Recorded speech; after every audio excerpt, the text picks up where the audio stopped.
One of the things that Facebook recommend when it comes to Facebook Live is that you should be creative and you should broadcast often.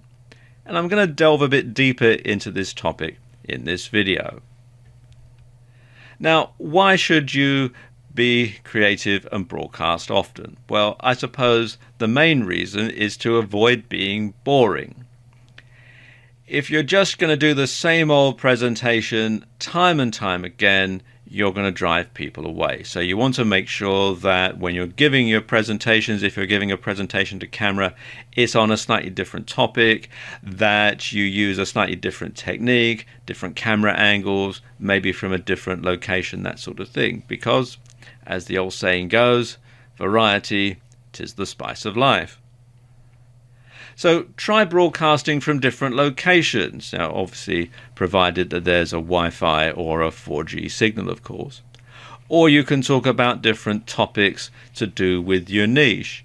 You know, you might perhaps give a demonstration of a product. If you sell a physical product as an affiliate, you could actually demonstrate how this works live on air, and then you could have the link to buy it in your Facebook page. You could perhaps, if you're an internet marketer, you're in the IM niche, you could talk about a particular aspect of internet marketing, a different one every time.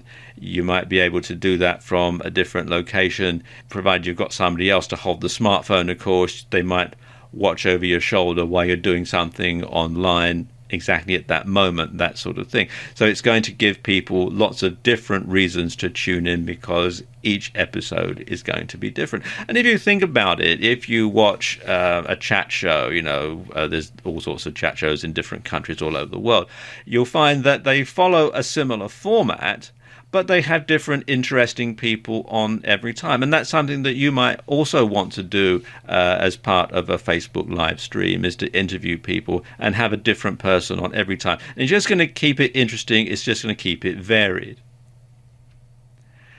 Something else that you want to do is to broadcast at regular times to build a following. And you want to let people know ahead of time when your broadcast is going out, and you want to build anticipation and you want to build referrals. Because if people watch one broadcast on Facebook Live that you've done, they're likely to tell their friends, particularly their Facebook friends, about it, and then you can build your following exponentially, because they will tune in and watch and tell their friends and so on. And of course, another reason to broadcast often is that old saying, out of sight, out of mind.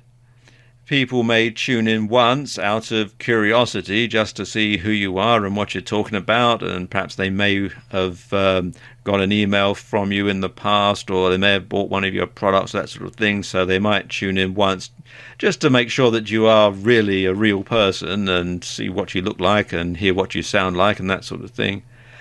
But they'll soon forget about you if you don't keep giving them a reason to come back. So you do need to make sure that you broadcast regularly and that you vary the topics that you broadcast on. And when you give them a regular date for their diary and your videos are entertaining and informative, they'll come back time and time again. And of course, Facebook Live is so new.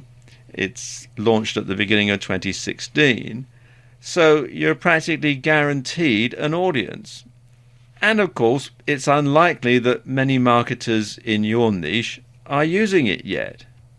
So this gives you an edge, because you're going to be the go-to guy or go-to girl in your niche that people tune into on Facebook Live. And this gives you the opportunity to get out in front and to stay there. Everybody else is going to be playing catch up. So you can make sure that you stay ahead of the curve.